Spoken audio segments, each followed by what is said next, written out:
Warning: this post probably has some mild spoilers about the 2018 Han Solo movie.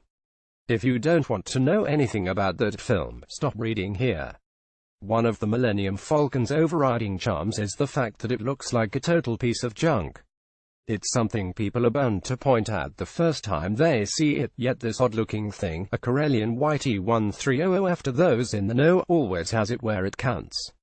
However, expect a somewhat different-looking Falcon in the upcoming Han Solo movie. That tidbit is courtesy of the Fingered podcast at Making Star Wars, as one of its presenters recently got to look at what might be fandom's most beloved spaceship. The first two-thirds of the podcast are devoted to the firing of Episode 9 director Colin Trevorrow. That latest departure followed news in June when something similar happened with the Han Solo movie and the studio parted ways with directors Phil Lord and Christopher Miller. That was a shame for those of us who wanted to see what the sensibilities behind the Lego movie could do with such an iconic character. Instead, we'll see what Ron Howard has up his sleeve. But from the 19 minutes 41 second mark onwards, talk turns to the Falcon.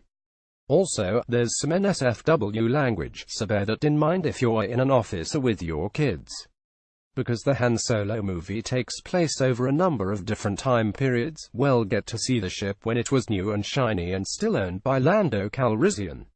In fact, it's blue and white and apparently looks quite a bit like a concept sketch from Revenge of the Sith. We also finally find out how the Falcon is supposed to load cargo. Apparently a cargo pod of sorts can dock between those front forks, ready to be ditched at the first sight of the authorities.